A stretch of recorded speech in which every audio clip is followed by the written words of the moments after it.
네, 안녕하세요. 저는 NH투자증권에서 부동산 담당하고 있는 이민재라고 합니다.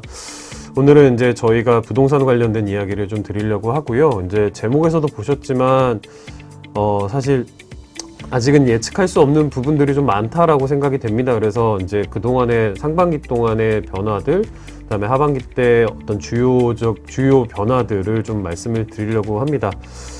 일단 상반기 부동산 시장 정리를 좀 해보면요. 일단 매매 거래 같은 경우에는 반등을 했습니다.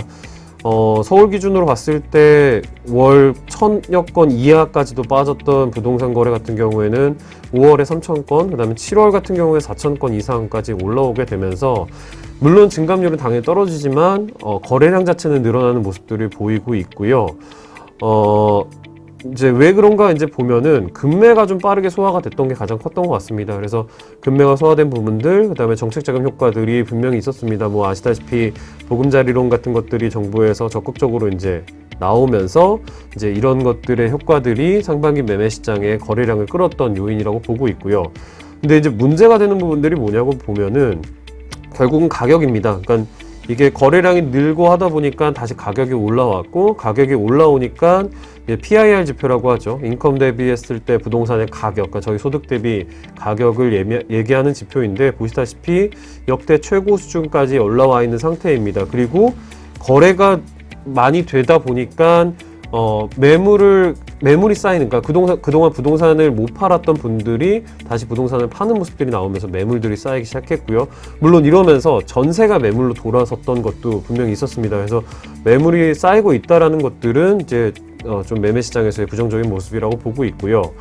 분양시장 같은 경우에는 안 좋습니다. 매매보다 오히려 더 분위기는 안 좋고요. 10년 내에 최저 수준을 기록했고요. 상반기 때 75,000세대밖에 분양을 못했습니다. 이게 많을 경우에, 그러니까 저희가 연평균 30만 세대 정도 지난 10년 동안 했거든요. 근데 그러면은 반기 기준으로 한 15만 세대 정도 분양을 했던 건데, 그거의 절반 정도밖에 안 되는 상황이고요. 그 다음에 일반 분양 같은 경우에, 그러니까 분양 리스크가 있는 분양 같은 경우에는 60% 정도밖에 되지 않았습니다. 그러다 보니까 당연히 분양시장에서는 위험 기피 지역들, 그러니까 수도권이라던가 재건축 같은 사업들 위주로 이제 진행이 됐던 거고요. 또 다른 특징 중에 하나는 대형 단지들 중심으로 했습니다. 중소형 단지들 같은 경우에는 아무래도 분양 리스크가 크다 보니까 대형 단지들 중심으로 분양이 이루어졌고요. 다행인 점은 이렇게 분양이 안 되다 보니까 자연스럽게 미분양이 줄어드는 모습이 나타났습니다. 작년의 특징 중에 하나는 미분양 세대가 14,000세대 정도 됐던 게 75,000세대까지 올라오면서 다시 10만 세대를 넘어가는 거 아니냐라는 우려들이 있었는데, 다행히 미분양은 계속적으로 감소하고 있는 상황입니다. 하반기 때 그럼 어떻게 될 것이냐, 좀 저희가 거래부터 매매부터 시작해서 분양까지 좀 살펴보면요.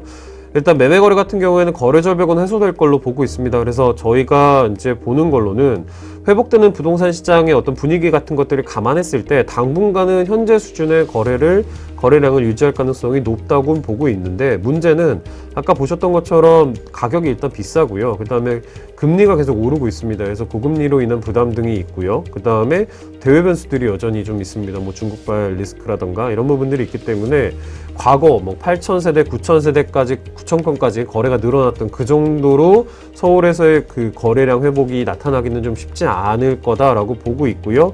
그 주된 이유 중에 하나는 결국 매물이 쌓이고 있다는 겁니다. 그러니까 사실 매물이 소화되면서 거래가 늘어나면은 이제 보통 저희가 이제 거래가 활발하게 되면서 가격이 올라가는 그런 모습들이 나타날 텐데, 뭐 여러 가지 변수들을 감안했을 때는 쉽지는 않다라고 생각이 되고요. 그 다음에 또 다른 변수 중에 하나는 입주 물량일 것 같습니다. 하반기로 갈수록 입주 물량은 늘어나는 이제 분위기고요. 왜냐하면 그동안 분양이 워낙 많았기 때문에 이 분양들이 하반기 때 그리고 내년 상반기 때 입주로 이어지면서 입주에 대한 부분들이 매매 시장에 영향을 줄 수 있는 상황이고요. 매매 가격을 그럼 종합적으로 이제 봤을 때 어떤 흐름이 될 가능성이 높냐? 지금까지 봤을 때는 일단 18개월 만에 상승 전환을 했습니다. 전국적으로. 지역별로 봤을 때 서울 수도권은 좋고 지방은 회복 중인데, 이런 흐름들은 계속 될 것 같아요. 당분간은 매매 가격이 큰 폭이 아니지만 그래도 서서히 회복되는 모습들을 보일 가능성이 높다라고 좀 보고 있습니다. 전세 같은 경우에 살펴보면요, 일단은 전세는 매매랑 다르게 거래량이 꾸준하게 이어지고 있는 상황이고 평년 수준의 규모가 계속 좀 이어지고 있습니다.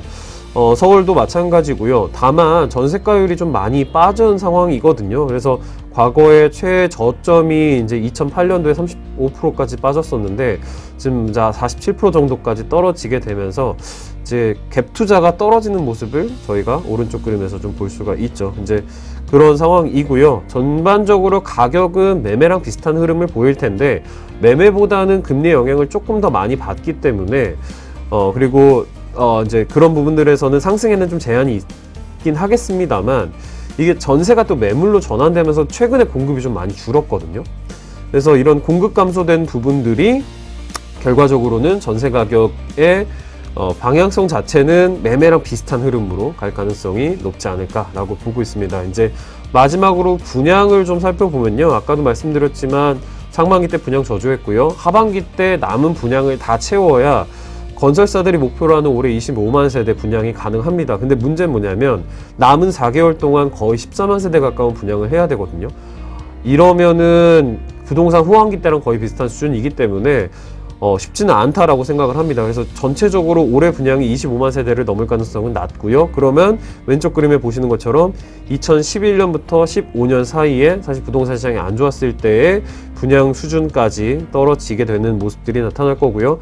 그러다 보니까 건설사들이 수도권 중심으로 분양을 하는 모습들이 계속 나타나고 있고요. 그러면서 동시에 재건축 재개발 중심으로 좀 진행이 되고 있습니다. 오른쪽 그림 보시면은 수도권 지역에서의 일반 분양 비중은 급격하게 떨어졌던 것들을 저희가 좀 볼 수 있을 거고 당분간은 이런 흐름 계속될 걸로 보고 있고요. 이제 미분양 같은 경우는 이제 증가세는 둔화됐습니다. 그리고 지역별로 고르게 줄었는데 시장이 좋아서 줄었다기보다는 안 되는 시장에서는 분양을 하지 않았기 때문이고요. 특히 이제 저희가 살펴봐야 되는 부분들 5대 광역시 이제 대구나 울산 같은 지역들인데 두 지역에서 상반기 때 분양은 1000세대 좀 넘게 분양이 됐습니다. 그러니까 과거에 뭐 연간으로 2만 3만 세대씩 분양을 했던 지역이었던 거 감안해 보면 사실 굉장히 저조했고요. 이 저조했기 때문에 미분양이 줄어들었다라고 보시면 되는데 이런 흐름들 이어지겠지만 문제가 되는 건 중공업 미분양입니다. 그러니까 중공업 미분양은 기본적으로 분양을 하고 나서 입주하는 시점에도 여전히 미분양이면 중공업 미분양으로 분류가 되는데 아직은 안심할 수준입니다만 이 수치는 지속적으로 올라갈 가능성이 높습니다. 왜냐하면 아까 보셨지만 올해 내년까지 입주 물량들이 계속적으로 쌓이기 때문에 이런 부분들이 준공 후까지 영향을 준다면 중공업 미분양은 당연히 늘어나는 그림으로 갈 가능성이 높고요. 전국적으로 청약 경쟁률을 좀 살펴보면은 많이 좋아는 졌습니다만 이 수치에는 좀 허수가 들어가 있다라고 저희는 보고 있는데 왜 그러냐면 예를 들면 7월에 이제 청약자 수를 보면 9만 명을 좀 넘었거든요. 근데 9만 건을 좀 넘었는데 이때 롯데캐슬 이스트폴, 그다음에 용산 호반 서밋 같이 서울의 2개 현장에서 절반 이상이 몰렸습니다. 그러니까 서울을 제외하고 나머지 지역에서는 청약이 사실 그렇게 좋지 않았다라는 거고요. 8월도 마찬가지입니다. 4만 5천 건 정도가 몰렸는데 서울 두 지역에서 절반 이상이 좀 청약되면서 지역별 양극화가 좀 심화되는 모습이고요.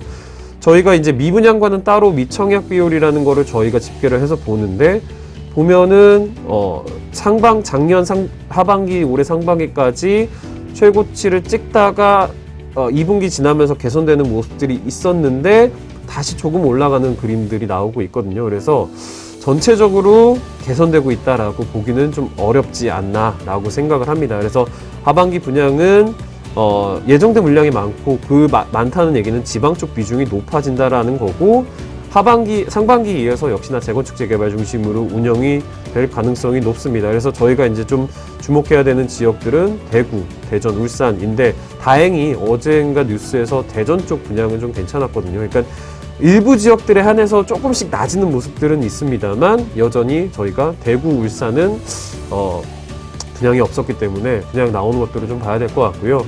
전반적으로 부동산 시장에 대해서는 신중한 접근이 필요하다라고 생각을 합니다. 그러니까 이게 서울의 일부 지역들은 좀 예외인 모습들이 나타나고는 있지만 전국적으로 봤을 때는 여전히 금리, 대외 변수 같은 것들 이런 것들이 전반적으로 부정적인 흐름을 보일 가능성이 높기 때문에 저희가 조심조심해서 이제 가야 되지 않나라고 보고 있습니다. 이상입니다.